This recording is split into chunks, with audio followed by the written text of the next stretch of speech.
Assalamualaikum warahmatullahi wabarakatuh. Perkenalkan, nama saya Rahmisa Fitri dengan NIM 4421001. Jurusan Sejarah Peradaban Islam Fakultas Usuluddin Adab dan Dakwah, semester 5. Baiklah, di sini saya akan menyelesaikan tugas ujian akhir semester saya dalam mata kuliah Metode Sejarah Lisan. Baiklah, di sini saya akan mengambil sebuah sejarah mengenai sejarah Perang Kamang 1908. Nah, Perang Kamang adalah pertempuran antara tentara Hindia Belanda dengan rakyat Sumatera Barat yang berlangsung pada 15 sampai 16 Juni 1908. Saat itu terjadi pemberontakan rakyat Sumatera Barat terhadap Hindia Belanda disebut oleh penerapan pajak kepada masyarakat. Hindia Belanda menghadapi perlawanan rakyat Sumatera Barat dengan mengirimkan satuan militer bantuan Belanda. Pertempuran Perang Kamang ini memakan banyak korban jiwa baik yang dari rakyat Sumatera Barat maupun dari kolonial. Nah, dari hasil wawancara saya tadi, saya menanyakan kepada narasumber bagaimana sejarah Perang Kamang itu. Nah, narasumber itu mengatakan Perang Kamang merupakan perperangan yang terjadi di Kamang Agam tahun 1908 akibat penerapan pajak kepada masyarakat oleh pemerintah kolonial Hindia Belanda yang terletak di daerah Kamang, berada sekitar 16 km dari Fort Depok dan sebelumnya merupakan basis kekuatan Tuankunan Renceh pada masa Perang Padri. Nah, sejarah Perang Kamang pada dahulu merupakan sebuah kelarasan yang mencakup aur perumahan, Surau Koto Samia, Suayan, dan Sungai Belantiak pasca zaman kemerdekaan. Kamang menjadi dua nagari, yaitu Nagari Kamang Hilia dan Kamang Mudia. Aula perumahan menjadi Kamang Hilia dan Surau Koto Samia menjadi Kamang Mudia. Sementara Suayan, Sungai Belantiak, kewilayahan Kabupaten 50 Kota.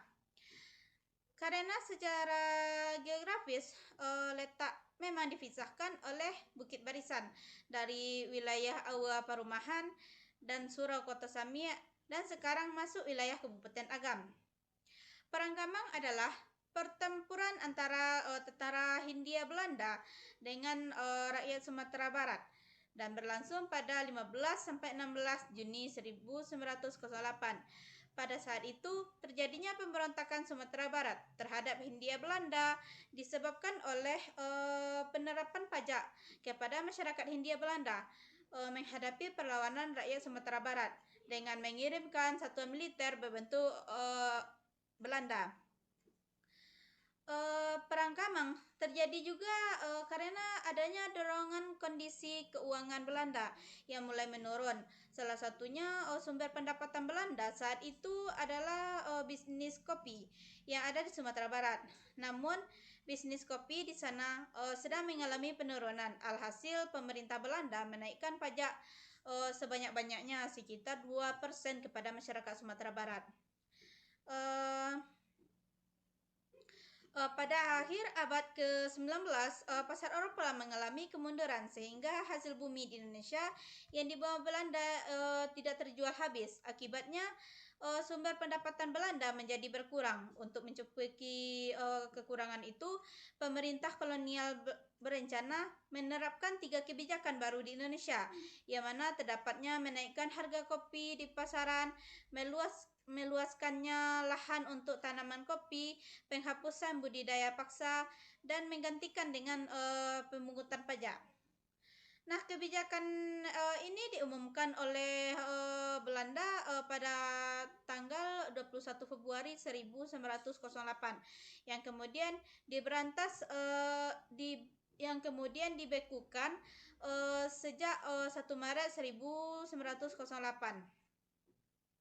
Selain menaikkan pajak, Belanda juga menerapkan pajak baru bagi rakyat Sumatera Barat, yaitu pajak kepala, pemasukan barang, rodi, tanah, keuntungan, rumah tangga, penyembelihan, tembakau, dan pajak rumah adat. Kebijakan itu yang memicu terjadinya pengelolaan dari rakyat Sumatera Barat terhadap Belanda yang disebut perang Kamang atau perang Blasting.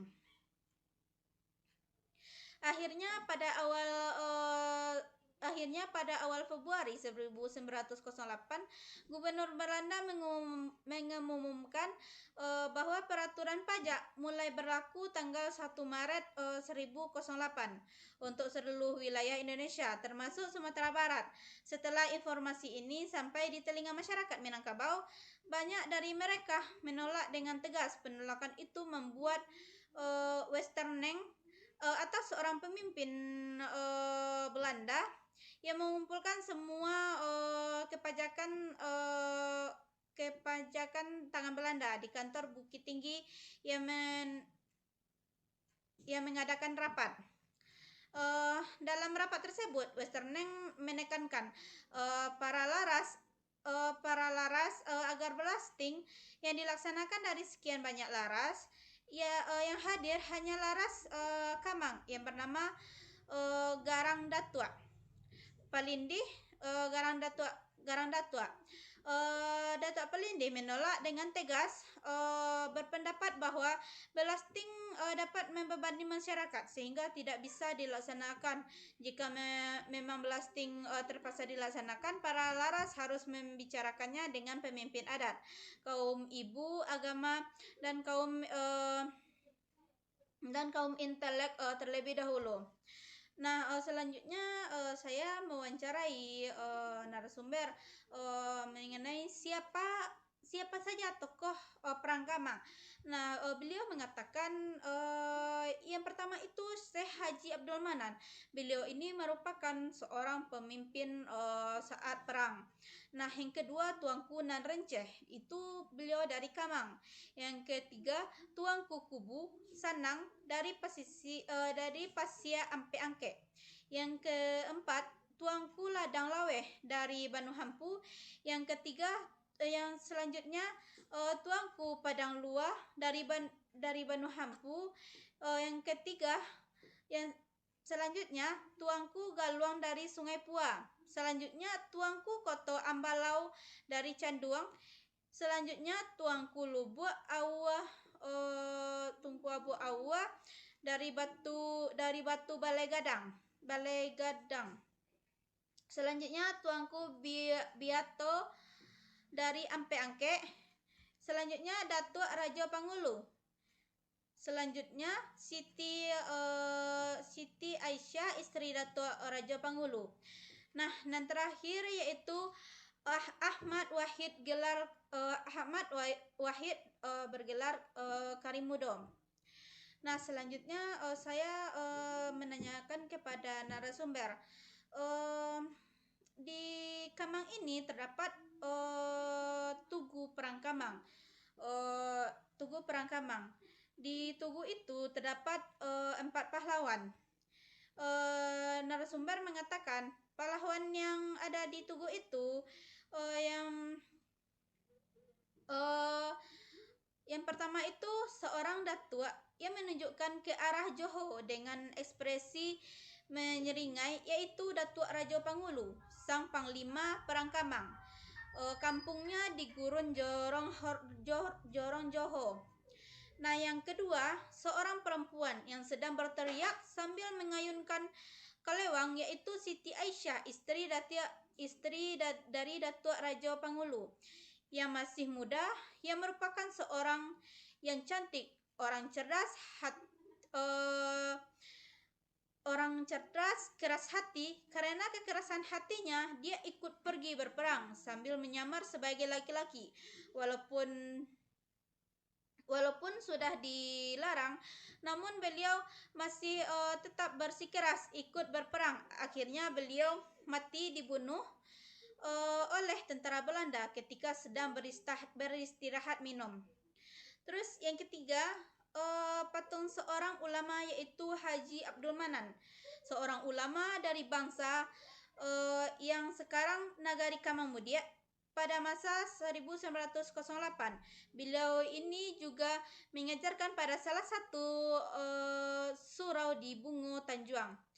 Yang terakhir yaitu patung Datuk Palindih yang bernama Ahmad Walid gelar Karimudo. Beliau ini merupakan tokoh pemuda yang melakukan organisasi terhadap para pemuda di negari Kamang ini. Nah, selanjutnya saya menanyakan kepada narasumber, kapan berakhirnya Perang Kamang ini? Nah, narasumber mengatakan, berakhir Perang Kamang ketika subuh sudah dimulai datang dan ayam pun berkokok, yang menandakan hari mulai pagi. Ketika itu, rakyat Kamang mendapatkan perlawanan dari sekelompok kecil pasukan Belanda dari penjuru arah timur. Perang pun berkecamuk antara pasukan Karimudo dan pasukan musuh yang berlangsung lebih kurang dari 1/4 jam dan setelah itu berhenti. Haji Jabang mengucapkan takbir beberapa kali yang dijawab pula takbir dari penjuru timur sampai Jambang dan Karimudo bertemu. Dan mereka gembira karena telah berhasil melawan pasukan yang dipimpin langsung oleh Westerneng. Karena pada saat itu Westerneng ini sudah terbunuh. Walaupun pada awalnya Westerneng ini melarikan diri ke Bukit Tinggi, tapi Westerneng ini terbunuh. Itulah sejarah Perang Kamang 1908.